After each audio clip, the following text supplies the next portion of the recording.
Hello అండి, welcome back to my channel. Welcome back to one more daily vlog. ఇప్పుడే మార్కెట్కి వెళ్ళేసి వచ్చాను అనమాట. మార్కెట్కి వెళ్ళి కూరగాయలన్నీ తీసుకొని వచ్చాను. ఇక్కడ వెళ్ళాను, బట్ నాకు అంత ఏమీ నచ్చలేదన్నమాట. సో బయట డిస్టర్బెన్స్ ఉంది, లోపల డిస్టర్బెన్స్ ఎక్కువ ఉందన్నమాట. ఒక ఫంక్షన్ ఉంది, దానికోసం రెడీ చేస్తున్నారు, అక్కడ వర్క్ జరుగుతుంది కాబట్టి బయట ఇంట్రో ఇవ్వలేకపోయాను. సో బయట వేడికి కూడా అస్సలు ఉండలేకపోతున్నాను అండి. మార్కెట్కి వెళ్ళొచ్చాను కదా, 10:30కి అట్లా వెళ్ళాను, కానీ ఎండలకి కూరగాయలు కూడా అన్నీ వాడిపోయి ఉన్నాయి. ఇక్కడ మాకు దగ్గరలో ఒక మార్కెట్ ఉంది, సో అక్కడ వెళ్తే అక్కడ ఏం బాగాలేవు, కూరగాయలు అన్నీ వాడిపోయి ఉన్నాయి అండ్ ఫ్రెష్గా కూడా లేవు, ఆకుకూరలు అస్సలు లేవు అనమాట. అందుకే కొంచెం ముందుకెళ్తే మార్కెట్, ఇంకొక మార్కెట్ ఉంది, సో అక్కడికి వెళ్తే కొంచెం ఫ్రెష్ వెజిటేబుల్స్ అవన్నీ దొరుకుతాయని చెప్పేసి. ఇంట్లో ఏం లేవండి కూరగాయలు. సో ఉన్న వాటితో అంటే మనం ఏమి ఎక్కువ ఈ మధ్య ఫంక్షన్స్ కూడా ఎక్కువ తిరుగుతున్నాం కదా, అందుకు ఇంకా వెజిటేబుల్స్ ఏమి ఎక్కువ తీసుకొచ్చుకోలేదన్నమాట. కొంచెం కొంచెం తెచ్చుకుంటున్నాను, అందుకే ఈరోజు పోయి తీసుకొని వద్దాం అనుకున్నాను. వెళ్ళి ఆకుకూరలు, కూరగాయలు అవన్నీ తీసుకొని వచ్చాను. ఎండలు ఎట్లా మండుతున్నాయో కూరగాయల రేట్లు కూడా అట్లే మండుతున్నాయి, చాలా చాలా రేట్లు ఎక్కువ ఉన్నాయి. సో అన్నీ చూసి తీసుకొని వచ్చినాను, ఎందుకంటే ఇంట్లో ఎక్కువ కూరగాయలు ఉన్నా కూడా వేస్టేజ్ ఎక్కువ అయిపోతుంది. ఫ్రిడ్జ్లో పెట్టినా కూడా కొత్తిమీర ఎట్లా వాడుపడిపోతుంది అనమాట. అందుకే కొంచెం చూసి తక్కువ ఏమైనా చిన్న చిన్న పనులు ఉంటే అవి మార్నింగ్ టైమే చూసుకుంటున్నాను. ఈవినింగ్ అంటే కొంచెం 10:30, 11 అయిందంటే మటుకు అసలు బయటకు వెళ్ళట్లేదు. అమ్మ కూడా కొంచెం సన్ స్ట్రోక్, ఈ మధ్య పెళ్లి కానీ అక్కడ ఇక్కడ తిరుగుతుంది కదా, పాపం సన్ స్ట్రోక్ ఏమో తగిలినట్టుంది, సెలైన్ ఎక్కిస్తున్నారండి. నిన్న మనం గృహప్రవేశానికి వెళ్ళినాం కదా మొన్న, సో అక్కడే ఇంకా ఆ రోజు మార్నింగ్ బాగానే ఉంది, ఆఫ్టర్నూన్ కొంచెం లంచ్ చేద్దామని కూర్చుంది, తినలేదు పాపం. సో అట్లే ఇంకా వెళ్ళి సెలైన్ ఎక్కిచ్చారంట. పాపం సన్ స్ట్రోక్ అట్లా ఉందండి. అక్కడ వచ్చిన ప్రతి ఒక్కరికి, పిల్లలకి పెద్దలకి అందరికీ సన్ స్ట్రోక్ తగిలి హాస్పిటల్లో అడ్మిట్ అయి ఉన్నారు. థ్యాంక్ గాడ్ అసలుకి మేము ఒకరోజే పోయి ఇట్లా వచ్చేస్తున్నాం కాబట్టి బతికిపోతున్నామండి. అక్కడ ఉండే వాళ్ళ పరిస్థితి ఏంటో అనేది చాలా బాధ అనిపిస్తుంది. ఎంత వేడిగాలు ఉన్నాయంటే చిన్న చిన్న పిల్లలు, ముసలి వాళ్ళు ఎట్లా ఉంటారో అని కొంచెం బాధగా అనిపిస్తుంది నాకు. అమ్మకైతే కొంచెం రికవర్ అయితే ఇక్కడికి వచ్చిన తర్వాత, అక్కడ పల్లెటూరు కదా, మనకి కావాల్సినవి వసతి అయితే ఉండదు, మనకు కావాల్సిన వసతి అయితే దొరకదు అక్కడ. సో కొంచెం సెలైన్ ఎక్కించి కొంచెం రికవర్ అయిందంటే ఇక్కడికి వచ్చిన తర్వాత కొన్ని జ్యూసెస్, ఎలక్ట్రాల్ పౌడర్, అవి మస్ట్ అండ్ షుడ్గా ఎలక్ట్రాల్ పౌడర్ ఖచ్చితంగా ఉండాలండి. ఎందుకంటే బాడీ డీహైడ్రేట్ అయిపోయిన ఎమ్మటే మనం అది తీసుకుంటే తొందరగా రికవర్ అవుతాం అనమాట. సో అందుకు నేను కొంచెం బ్యాంక్ వెళ్ళినా ఎక్కడికి వెళ్ళినా సరే పాకెట్లో ఒకటి పెట్టుకొని వెళ్తుంటాను. ఆన్ ది స్పాట్లో నాకు ఉన్నట్లుండి కళ్ళు తిరిగిపోతాయి, అందుకే నేను కొంచెం జాగ్రత్తగా అవి ఒకటి తీసుకొని వెళ్తుంటాను. సో మీరు కూడా జాగ్రత్తగా ఉండండి, బయట ఎండలకు అసలు ఎక్కువగా తిరగకండి, ఎందుకంటే అలా ఉందండి బయట ఎండలు. 45 డిగ్రీస్ అంటే అసలు మామూలు విషయం కాదు, ఒక్కొక్క చోట 48 డిగ్రీస్ కూడా ఉందంట. సో అలా ఉన్నాయి ఎండలు. నంద్యాల అయితే ఇంకా ఎక్కువ, అక్కడ సెకండ్ ప్లేస్, తర్వాత మంది. అందుకే కొంచెం చూసి వెళ్ళండి ఎండలకైతే. సో ఇప్పుడైతే బ్లాగ్ కంటిన్యూ అవుతుంది, చూస్తూ ఉండండి. మీరు ఏమైనా తెచ్చుకోవాలనుకున్నా ఏమైనా సరే కొంచెం చల్లగా ఉన్నప్పుడే మార్నింగ్ టైమే వెళ్ళి తెచ్చుకోవడం బెస్ట్, లేదంటే ఈవినింగ్ టైం వెళ్ళండి తెచ్చుకోండి, కానీ ఆఫ్టర్నూన్ టైం అస్సలు తిరగొద్దండి, ఓకేనా? సో ఇప్పుడైతే బ్లాగ్ కంటిన్యూ అవుతుంది, చూస్తాను. నేనైతే ఇంకా మార్నింగే ఫస్ట్ కాఫీ బదులు ఈరోజు టీ పెడుతున్నాను. ఒక 2-3 డేస్ నుంచి మాకు పాలైతే రావట్లేదండి, ప్యాకెట్ పాలే తీసుకుంటున్నాను అనమాట. ఎందుకో తెలియదు, మరి ఎండలకి గేదెలు ఏమైనా పాలు ఇవ్వట్లేదేమో, మేబీ అదొక రీజన్ అయి ఉండొచ్చు. సో 2 డేస్ నుంచి మిల్క్ రావట్లేదు, అందుకే ప్యాకెట్ పాలు యూజ్ చేస్తున్నాను అనమాట. ఫస్ట్ మార్నింగ్ లేస్తేనే బట్టలు వేసేస్తున్నా. ఈ మధ్య కరెంట్ కూడా ఒక 1/2 అవర్ ఉంటుంది, మరి వెళ్ళిపోతుంది. సో అట్లా ఆటలాడుతుంది కాబట్టి ముందుగానే బట్టలు అయితే వాషింగ్ మిషన్లో వేసేసి ఇవి ఆరేసేసి నెక్స్ట్ వేస్తే మళ్ళీ కరెంట్ వచ్చిన తర్వాత కొంచెం సర్ఫ్లో నానుతాయి కదా అని చెప్పేసి వేసి పెట్టేస్తాను. అండ్ ఇక్కడ మా వారి బట్టలు మటుకు, అంటే ఆయన బట్టలు మటుకే నీట్గా మడత పెట్టేసుకొని ఐరన్కి ఇచ్చేస్తాడండి. సో తర్వాత ఇంకా మేము నిదానంగా ఇచ్చుకుంటాం అనమాట, మాకేమంత హడావిడి ఏం లేదు. సో ఇక్కడ ఇంకా నేనైతే నైట్ కొంచెం లేట్ అయిపోయింది, బిర్యానీ తెచ్చుకున్నాను. ఎందుకో తెలియదు, బిర్యానీ మీద క్రేవింగ్స్ వెళ్ళాయన్నమాట. సో అందుకోసం నేను బిర్యానీ తెప్పించుకొని తిన్నా. అండ్ ఇక్కడ నేనైతే రాత్రి సామాన్లు అయితే ఏం క్లీన్ చేయలేదు, సో స్టవ్ కట్ట కూడా క్లీన్ చేయలేదు. చెప్పాను కదా ఈ మధ్య ఎండకి వస్తున్నాను, 4:30కి అంతా ఇంటికి వచ్చేస్తున్నాను. ఆ టైంకి నాకు హీట్ ఎక్కువైపోతుంది, చెవులు కళ్ళు హీట్కి చాలా సఫర్ అయిపోతున్నాయి అనమాట. అందుకే ఇంకా నైట్ ఏం చేయకుండా ఇప్పుడు మార్నింగ్ అయితే స్టవ్ కట్ట సామాన్లన్నీ క్లీన్ చేసుకుంటున్నాను.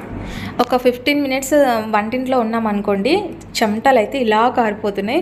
కానీ వంటింట్లో ఎక్కువ శాతం ఉండలేకపోతున్నాము. ఫటాఫట్ ఆడ చేసుకుంటున్నా, కొంచెం పని చేసుకుంటున్నా, మళ్ళీ ఫ్యాన్ కిందకి వచ్చేస్తున్నా, అంత స్వెట్ వచ్చేస్తుంది.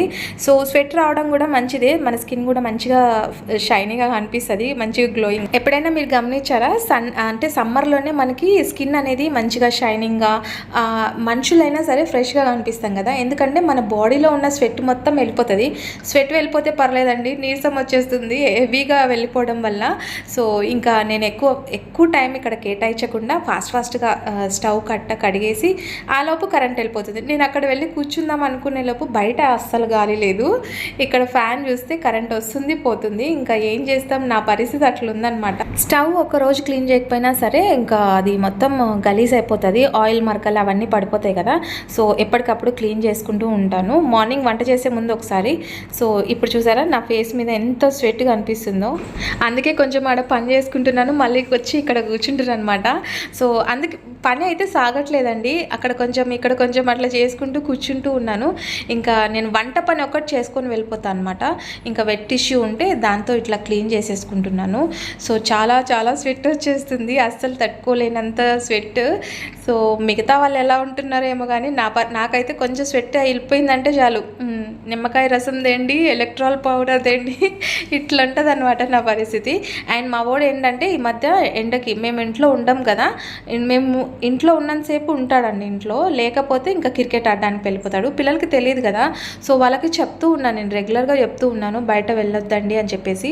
ఎండలు అంత విపరీతంగా ఉన్నాయి, అంటే టైంకి ఫుడ్ కూడా తినడు, ఆటలో పడ్డాడంటే ఫుడ్ కూడా అసలు పట్టించుకోడు అనమాట.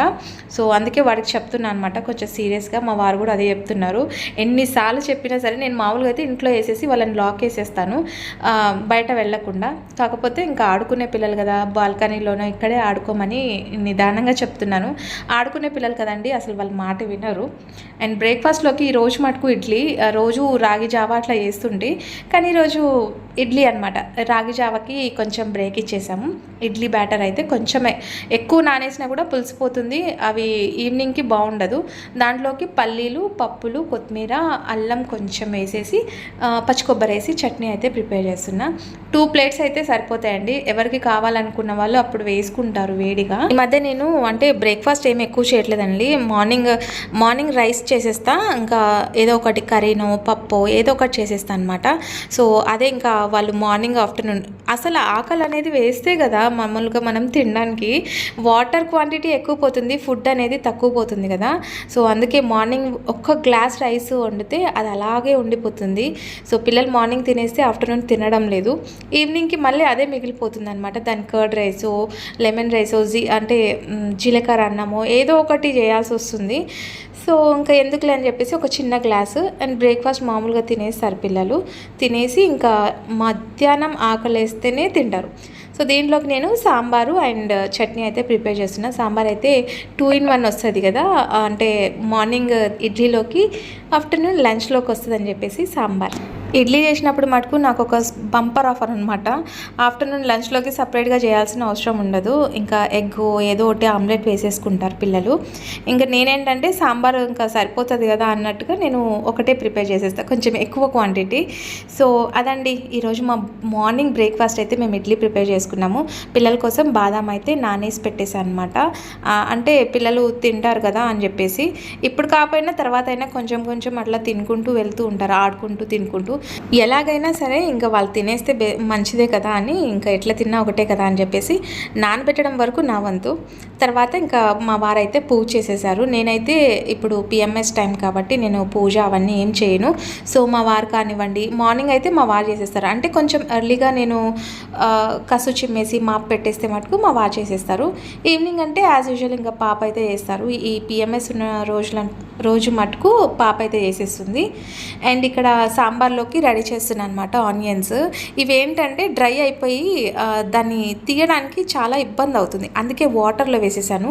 వాటర్లో వేస్తే ఆ పీల్ కూడా తొందరగా వచ్చేస్తుంది అండ్ మనకి కళ్ళు కూడా ఎక్కువ మండవు అనమాట.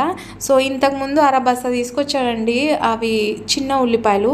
సాంబార్లోకి అయితే ఓకే, బట్ అవి నేను కర్రీలోకి అవి కట్ చేసుకోవాలంటే చాలా చిరాకు పుడుతుంది. చిన్న ఉన్నాయి కదా, ఎన్నని కోస్తాను చెప్పండి, అదే పెద్ద ఉల్లిపాయ అనుకోండి ఒకటి కోసి సరిపోతుంది. ఇంకా వాటర్లో వేసినాను కాబట్టి ఫాస్ట్గా ఇట్లా పీల్ తీయడానికి ఈజీగా వచ్చేస్తుంది. సో నెక్స్ట్ ఇక్కడ నేను ఇడ్లీ అన్నీ తీసేసి హాట్ బాక్స్లో పెట్టేసి ఎవరికి అవసరం ఉంటే వాళ్ళు వేసుకొని తినేస్తారని చెప్పేసి, ఇంకా ఇక్కడైతే నేను సాంబార్ ప్రిపేర్ చేస్తున్నా. చట్నీ అయితే పచ్చి కొబ్బరి ఉంది, మొన్న కలసం మీద పెట్టాం కదా, ఆ కలసం మీద ఉన్న కొబ్బరి అయితే మా వారు పీచు తీసిస్తే ఇంకా నేను కొబ్బరి తీసేసి చట్నీ నూరాలన్నమాట. పచ్చి కొబ్బరి కొంచెం వేస్తే చాలండి, ఆ టేస్టే వేరేగా ఉంటుంది. ఇడ్లీలోకి దోశలోకి చట్నీ అనేది కొంచెం లిక్విడ్ టైప్ ఉంటే బాగుంటుంది. మొన్న తిరుపతికి వెళ్ళినప్పుడు పిల్లలు లిక్విడ్ టైప్ ఉండే చూసి అలా చేయమ్మా అని చెప్పారనమాట.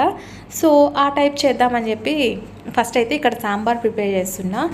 అండ్ నేను రేపు ఏమంటారు బొంబాయి రవ్వ అంటాం కదా, సూజీ రవ్వ మనం బ్రేక్ఫాస్ట్కి చేస్తాం చూడండి, అది ఈ మధ్య వడియాలు పెడదాం అనుకున్నా. ఇంక ఈ సమ్మర్ అయిపోతే మనం ఏం వడియాలు పెట్టలేము, అవి పెట్టినా ఎండవు కదా. ఇప్పుడున్న ఎండకి ఒక 1 అవర్లో ఎండిపోతాయేమో మనం అదే మాట్లాడుతున్నాను అనమాట మా వారికి, నాకు అవి తీసుకొచ్చివు బొంబాయి రవ్వ, నేను రేపు అవి వడియాలు పెట్టుకుంటా అని చెప్పేసి. ఈజీ ప్రాసెస్ అండి, ఎక్కువ టైం కూడా పట్టదు, మనం ఫాస్ట్గా చేసేసుకుంటే ఫాస్ట్గా అయిపోతుంది. అంటే ఒక 1 అవర్ ఉంటుందన్నమాట అంతే. మనం వరిపిండితో పెట్టినంత రిస్క్ అయితే దీనికైతే ఉండదు, కొంచెం త్వరగా అయిపోతుంది అనమాట. అది రేపు పెట్టుకుందామని అనుకుంటున్నాను. సో మనం కలసం మీద పెట్టిన కొబ్బరికాయ అయితే ఇంకా మా వారు మొత్తం పీచు అయితే తీసి ఇచ్చేసారు. సో దీంట్లో వాటర్ సగం అంటే తాగుదాం అనుకున్నాను, సగం వాటర్ కింద పోయాయి. సో ఇలా పచ్చి కొబ్బరితో చట్నీ బాగుంటుంది. అండ్ దీంట్లో ముల్లంగి వేస్తాం కదా, ముల్లంగి వేసే చట్నీ అయితే ఇంకా చాలా బాగుంటుందండి. చపాతీలోకి అయితే ఇంకా సూపర్గా ఉంటుంది. సో మా పిల్లలకి చాలా ఇష్టం అనమాట. చాలామందికి ముల్లంగి అంటే ఇష్టం ఉండదు, కానీ అది హెల్త్కి చాలా మంచిది, లేడీస్కి అయితే ఎస్పెషల్లీ లేడీస్కి చాలా మంచిది. మన ఛానల్లో ఆల్రెడీ నేను షేర్ చేస్తున్నాను చాలాసార్లు. సో ఈరోజు ఇట్లా పచ్చి కొబ్బరి ఉన్నప్పుడు మటుకు ముల్లంగి అయితే తీసుకొని వస్తాను కంపల్సరీ. అలా చట్నీ అయితే ప్రిపేర్ చేస్తూ ఉంటారన్నమాట. నైట్ డిన్నర్లోకైనా సరే ఇది చట్నీ చేసేసి మంచిగా మనం చపాతీ చేసి సాఫ్ట్ చపాతీ చాలా బాగా తింటారు ఇష్టంగా పిల్లలైతే. చాలామందికి ముల్లంగి స్మెల్ అంటే అసలు ఇష్టం ఉండదు, నాకైతే సాంబార్లో వేస్తారు కదా ఆ స్మెల్ అస్సలు నచ్చదు. కాకపోతే ఇంకా చట్నీ చేస్తే అసలు మనకి ముల్లంగి స్మెల్లే రాదండి, అంత బాగుంటుందన్నమాట. సో ఇదైతే నేను కొంచెం కొబ్బరి మళ్ళీ పీసుల్లా కట్ చేస్తే వడకలు ఉంటుంది కదా చట్నీలో, అందుకే ఇట్లా తురిమేసుకుంటా సన్నగా. ఇంకా చట్నీ అయితే ప్రిపేర్ అయిపోయింది. ఇట్లా కొంచెం లిక్విడ్ టైప్ అయితే పిల్లలకి బాగా ఇష్టంగా తింటారు. ఇంకా మా వారైతే ఇంకా మార్నింగే వెళ్ళాలి కాబట్టి 2 ఇడ్లీలు అండి, ఎక్కువ తినరు. ఒకటి ఎక్కువ ఎక్స్ట్రా వేసినా సరే అది అట్లే పెట్టేస్తాడు, తప్పితే 2 అంటే 2. దోశ అయితే ఒకటి స్పాంజీ లాగా దోశ వేసుకుంటాడు, అది ఒక్కటి మటుకే తింటాడు. ఇంకా అంతకుమించి ఎక్కువ వేసినా కూడా అది అట్లే ఉంటుంది. పోన్లే పాపం తింటాడు కదా అని చెప్పి ఒకటి ఎక్కువ వేసామనుకోండి అది అట్లే ఉంటుంది. ఇప్పుడు నేను ప్రస్తుతానికి 3 ఇడ్లీలు అయితే వేస్తున్నాను, కానీ ఆ 3 ఇడ్లీలు అయిపోతాయా లేదా అనేది చూడాలి. చిన్నవండి ఇడ్లీలు, ఎక్కువ తినడు, అదేదో డైటింగ్ అంటాడు. ఈ ఎండలకి డైటింగ్ చేస్తే ఇంకేమన్నా ఉందా చెప్పండి. సో మన వరకు అయితే అట్లాంటి డైటింగ్ అట్లా ఏముండవండి, మంచిగా తినాలి, హెల్తీగా ఉండాలనేది ఆలోచిస్తాను. సో చిన్న ఇడ్లీలు, సాఫ్ట్ ఇడ్లీలు. నేనైతే కుకింగ్ సోడా అయితే ఏం చేయను. ప్రస్తుతానికి సాంబార్ చేస్తున్నాను. సాంబార్ చేసిన తర్వాత కింద తెలిసిన వాళ్ళు ఉంటారు కదా నైబర్స్, సో వాళ్ళైతే మునక్కాయలు అయితే ఇచ్చి పంపించారు. సాంబార్ అయిపోయిన తర్వాత ఇచ్చి పంపించారు, ముందన్న ఇచ్చి పంపించింటే వేసి పెట్టేసిండి. ఇంకా ఈ హీట్కి బయట పెడితే మొత్తం పాడైపోతాయని చెప్పేసి నేను నీట్గా కట్ చేసి చిన్న చిన్న పీసుల్లాగా కట్ చేసి మొత్తం ఒక కవర్లో వేసి పెట్టేస్తాను అనమాట. సో అదండి, వంటింట్లో ఎక్కువ శాతం ఎండాకాలం పని చేయలేము. చూసారా అప్పుడే స్వెట్ ఎట్లా వచ్చేస్తుందో. వంట వరకు అయితే కంప్లీట్ అయిపోయింది. ఇంకా నేనైతే ఒక ఫేస్ ప్యాక్ పెట్టుకోవాలనుకుంటున్నాను. ఆల్రెడీ నేను అది చాలాసార్లు మీకు షేర్ చేసి ఉన్నాను కాబట్టి నేను ఎక్కువ ఏం షేర్ చేయట్లేదు. బీట్రూట్ ముల్తానీ మట్టి ఫేస్ ప్యాక్ అయితే వేసుకుంటున్నా. నా బ్యాక్ సైడ్ చూసారా టైం ఎంత అయింది, 9:30 అయింది. లిటరలీ 9:30, నేను 10కి అంతా వెళ్ళిపోవాలి. సో వంట అంతా కంప్లీట్ అయిపోయింది కాబట్టి ఇంకా పూజ కూడా కంప్లీట్ అయిపోయింది. సో ఇలా ఫేస్ ప్యాక్ ఒక 15 మినిట్స్ అలా పెట్టేసుకుంటాను, కూల్గా ఉంటుంది. సో ఫేస్ వాష్ చేసుకొని రెడీ అయిపోయి మార్కెట్కి అయితే వచ్చాను. దగ్గరలో ఉందండి మార్కెట్ ఒకటి. ఆ మార్కెట్లో చూస్తే నాకు అసలు నచ్చలేదు. ఈ మార్కెట్లో కూరగాయలు తీసుకోవాలని ఇష్టం కూడా రాలేదు. సో మొత్తం చెత్తగా అసలు కూరగాయలు ఎక్కడ పడితే అక్కడ ఉన్నాయి. ఇది ఫస్ట్ టైం నేను ఆఫీస్కి దగ్గరలో ఉంది కదా అని చెప్పేసి మార్కెట్కి వచ్చాను. నాకేమంత నచ్చలేదు, అందుకే ఈ మార్కెట్ వద్దులే అని చెప్పేసి. ఆకుకూరలు అస్సలు లేవు, ఎక్కడ కనుమరుగులో కూడా కనిపించలేదు ఆకుకూరలు. కానీ మామిడికాయలు పచ్చడికి మటుకు మామిడికాయలు చాలా బాగున్నాయి, ఎక్కువ ఉన్నాయి. సో నేనైతే మొన్న ఇంతకుముందు తీసుకొచ్చాను కదా, 2 మామిడికాయలు అయితే తీసుకొచ్చాను. ఆ పచ్చడి ఇంకా అట్లే ఉంది. సో ఇయర్కి తగ్గట్టు ఊరగాయ అయితే పెట్టుకోవాలి. కొంచెం పిఎంఎస్ టైం అయిపోయిన తర్వాత ఒక రోజు చూసి మంచిగా తీసుకొచ్చి పెట్టుకోవాలి. అల్లం కాస్ట్ కానివ్వండి, నిమ్మకాయలు ప్రతిదీ 20 రూపీస్కి 3 నిమ్మకాయలు. అల్లం అయితే లిటరలీ కొంచెమే వచ్చింది, అది 40 రూపీస్, పావు కూడా లేదు, అంత కాస్ట్ ఉందండి. సంపాదించేది తక్కువ, ఖర్చు పెట్టేది ఎక్కువ అన్నట్లుగా ఉంది నా పరిస్థితి. సో కూరగాయలు లేకపోతే పిల్లలు రోజు పప్పు అవన్నీ అంటే అస్సలు ముట్టరు కదా, ఇంకా వీక్లీ వన్స్ నాన్ వెజ్ అంటారా, దానికి సపరేట్. సో ఇంకా ఈరోజు అయితే టమాటాలు ఇక్కడ ఒక కాస్ట్, ఇంకొక చోట ఒక కాస్ట్, ఒక్కో చోట ఒక్కో రేటు ఉన్నాయి. ఎక్కడ తక్కువ ఉంటే అక్కడ తీసుకోవాలి. ఇక్కడ కేజీ వచ్చేసి 30 రూపీస్ ఏమున్నాయి, ఇంకో చోట 40 రూపీస్, ఇంకో చోట 50 రూపీస్ అలా ఉన్నాయన్నమాట. సో ఇక్కడ మనకి రేట్ రీజనబుల్గా ఉంటే అక్కడ తీసుకుంటాం. అండ్ మనం మార్నింగ్ పచ్చి కొబ్బరి అయితే కొట్టాం కదా, సో దాంట్లోకి నేను ముల్లంగి అయితే ఫ్రెష్గా ఉన్న ముల్లంగి, ఫ్రెష్ అనేది ఏం లేదులేండి, ఎండలకు అన్నీ వాడిపోయి ఉన్నాయి. సో ఉన్న దాంట్లో కొంచెం చూసి తీసుకోవాలి. సో వెజిటేబుల్స్ అన్నీ తీసుకున్నాక వెళ్ళేటప్పుడు నాకు చేపలు కనిపించాయి, తీసుకుందామా అనుకున్నాను. కానీ చేపలు తీసుకుంటే పిల్లలు తినరు, నైట్ టైం హెవీగా అయిపోతుంది. ఫ్రాన్స్ తీసుకుందామంటే అవి కొంచెం రేట్ ఎక్కువగా ఉన్నాయి. సో చూడాలి, మా వారు తీసుకొని వస్తా అని చెప్పారు. ఓకే అండి, ఈ వీడియో ఇక్కడితో ఎండ్ చేసేస్తున్నాను. మీకు కనుక నా వ్లాగ్స్ నచ్చినట్లయితే ఒక లైక్ అయితే ఇచ్చేయండి. మీ లైక్ నాకు చాలా ఇంపార్టెంట్. సో మీరు ఒక లైక్ ఇచ్చి నన్ను ఎంకరేజ్ చేస్తారని అనుకుంటున్నాను. సో రేపటి వీడియోలో మళ్ళీ కలుసుకుందాం.